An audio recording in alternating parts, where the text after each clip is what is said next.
All right, guys, welcome to Rome Part 2. And the building you're looking at is called the Pantheon, and it is a Roman temple to all the gods and goddesses. And what you're looking at is from Flight Simulator, and that's what the building looks like today. And yes, it has a hole in the roof, and yes, when it rains, it gets wet inside. Not a big deal because everything's marble. It's a museum. You can look up YouTube videos and see exactly what it looks like when it's raining inside. But this is what you need to know. It is the Pantheon, and I always say it's pan-shaped. It's round as compared to the Parthenon, which is rectangular, like candy bar shaped. I'm sure you've seen the Roman Colosseum before. The real name is the Flavian Amphitheater, but it was given the nickname Colosseum because there was a giant statue of the Emperor Nero called the Colossus of Nero. Colossal obviously meaning big. So this is what the Colosseum looks like today. Now a lot of people say, oh, it's old, it's falling apart, but that's not really what happened. During the Middle Ages, people didn't know how to make concrete, so they would come and literally take chunks of it away. Now if you notice the bottom there, do you see how there's like a floor covering up a small part of it? That's covering up the open dungeon area where they would have animals and soldiers, and there was trap doors in the floor where they could pop up. Because in this stadium, which held about 50,000 people, they would have man versus animal fights, and then later they had gladiator fights. At one point they could even flood it with water and have naval battles.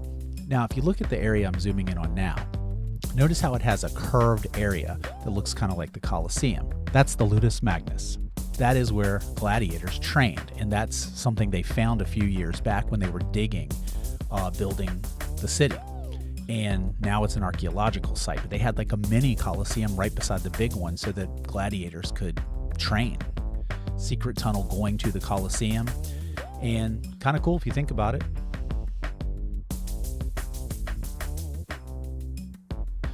Next up we have the Roman Forum. So this is a place for shopping, social interactions, and politics. You can see those columns in the background. That's an early ATM. Nah, I'm just kidding. That's ruins, but I'll show you in Flight Simulator what it looks like today from an aerial view. So again, if you went to Rome today, those ruins are still there. It's a heritage site, obviously. Rome is very proud of their ancient heritage. And again, this is where, think of it like a city center, where today we have shopping, we have different types of activities and entertainment that would happen. We used to have malls, now we have more city centers. Well, the Forum is probably one of the earliest forms of a city center. In Greece, they were called agoras. So the Romans go on to become much more influential than the Greeks, but they were very much influenced by the Greeks. The Romans became one of the world's biggest empires that ever existed, and the technology they created is amazing. So here's two examples of Roman technology. We have Roman roads. The picture on the left is from the city of Pompeii that was buried from a volcano eruption.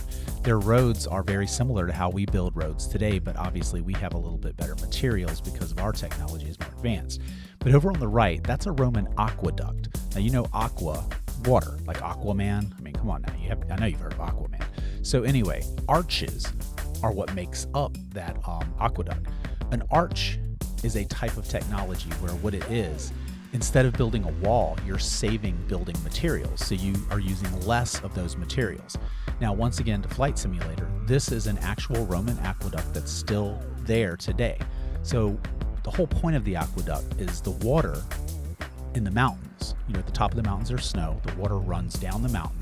The Romans needed running water in their cities, which was really advanced. So if you look at the top of that, it has like a little canal. So the whole point, again, of the aqueduct is to bring the water. They use their engineers to determine the exact slope from the mountain to keep it going to the cities. And again, that aqueduct is still there.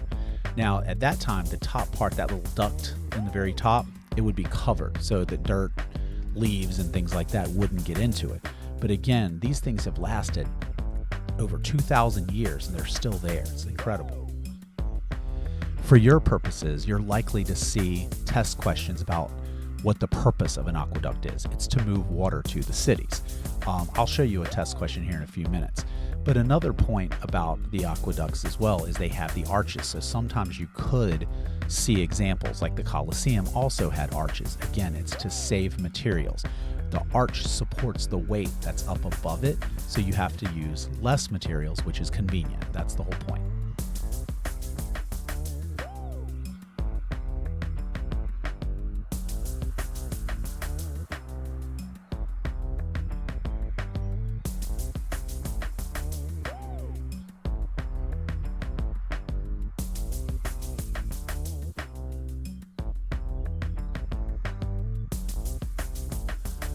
So next up we have contributions of ancient Rome continued. We have science. We have the achievements of Ptolemy.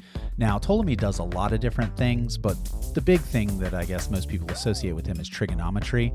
I don't know about you, but I don't like math. It's too hard for me, so I'm gonna kind of leave him alone. Language, we have Latin, the Romance languages. Now, before you say, wait a minute, the Romance languages, what, did they make you fall in love or something? No, they're not romantic. They come from Rome. So Latin is the base language for Spanish, for French, Portuguese, and several other languages. So over time, Latin changed into other languages because Latin's not around today. Then we have law. Innocent until proven guilty comes from the 12 tables. That's something that pops up on tests quite a bit because that's one of our main principles here in America. Over to the right, medicine. There's an emphasis on public health. So you have Roman baths, public water systems, the aqueducts. They bring moving water into the city to move human waste out of the city. But also people understood taking baths and being clean was important. So these are actually heated. There's a system that's ingenious. Again, the Romans are just so advanced in terms of their technology. They're able to have heated bath water. And last and most importantly, we have literature. Virgil is a writer, and he wrote the Aeneid, which is kind of like an origin story for the Romans. Now, it's not totally accurate, but he's trying to replicate kind of Homer's Iliad and the Odyssey. There's a character called Aeneas in the Iliad, and he's using him as the founder of Rome. I'm simplifying it, but that's kind of the point. But just remember, Virgil, the Aeneid, literature. That's always going to pop up on it. Okay, so release test question. It says Venus, Zeus, Juno, and Apollo. Those are your choices. Again, I always look at the answer choices first. Those are all gods. So now it says, which god kept the same name when adopted from Greek mythology by the Romans? So remember, the Romans were inspired by the Greeks. So Venus, no, because that's Aphrodite. Zeus was Jupiter. Juno was Hera, but Apollo, he keeps the same name. Oh, and here we go. Here's your aqueduct. I must have ESP. So looking at the picture, that's the first thing I do when there's a graphic, and I recognize right away it's an aqueduct. So it says, what is the purpose of this structure? So Aquaman, what does he do? He's associated with the water. So to make travel easier, no, it's not a bridge, but it can be used as a bridge. The best answer is to carry water. Again, aqueduct, Aquaman.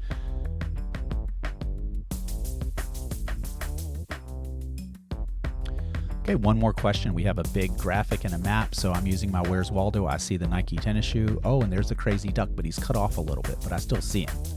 So, which number marks a province of the Roman Empire? So I see 4 numbers, 1, 2, 3, and 4, and I'm making note of them. Now, what's the one thing I told you about the Roman Empire? It surrounds the crazy duck. Now, we haven't talked about the Roman Empire yet. We're going to. That's going to be in video 3. But the main thing is Rome, the Italian peninsula. There it is. It looks like the lady's leg, the lady's boot. That's all you need to know. Even if I hadn't taught you anything about the Roman Empire yet, you still know that's the closest number. Number 1 is the closest to where the Romans are. All right, next up we have the Punic Wars. It's Rome versus Carthage. If you remember, Carthage is all that's left of the Phoenicians. The Phoenicians have been gradually wiped out by the Persians, then Alexander the Great, and now it's just down to one city. So Rome and Carthage are in competition for trade. So in the first Punic War, nobody wins. That leads to the second Punic War. In this particular war, Hannibal, who's the general of Carthage, he invades the Italian peninsula using 37 war elephants to cross the Alps mountains because he didn't think that the Romans would expect it.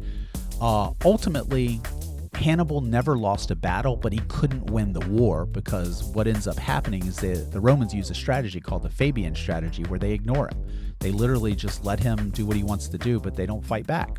But in the end, ultimately, Rome destroys Carthage. They expand trade and wealth for Rome. So Carthage is ultimately defeated and they're non-existent. So after the Punic War, Rome starts becoming bigger and bigger. So if you look at this map, it's only the Italian peninsula. So they've expanded from the city to the entire Italian peninsula. But then what happens is, once they fight Carthage, they start taking the territories that Carthage controlled before. So if you look now, the city of Carthage and the area around it, plus what today is what's Spain, and going all the way over to what used to be called Asia Minor and Greece. So now the Romans, this is during the Roman Republic, but they're starting to conquer. They're becoming an empire. An empire is when you conquer other cultures. So now finally, the Roman Republic turns into the Roman Empire. This map is showing the height of the Roman Empire. This is the biggest it ever was. And it completely surrounds the Crazy Duck, or the Mediterranean Sea. It goes all the way up into England.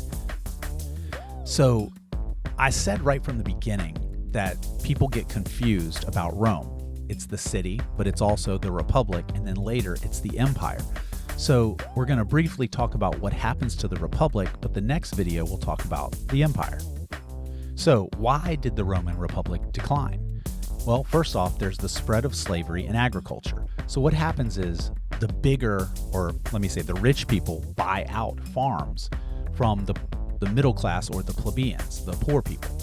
And ultimately, they use slavery and agriculture, and it puts the plebeians out of business. So they have to move into the cities to look for work. So unemployment goes crazy. Now, the big thing that you really need to know is about Julius Caesar. That's where everything is going to center around. Julius Caesar is a general. He's part of what's called the First Triumvirate. So Julius Caesar is a man of the people. He basically conquers what is today France. It's called Gaul back then. But instead of just keeping the money for himself, he pays his soldiers really well, and he gives gold to the poor people and food, and they love him.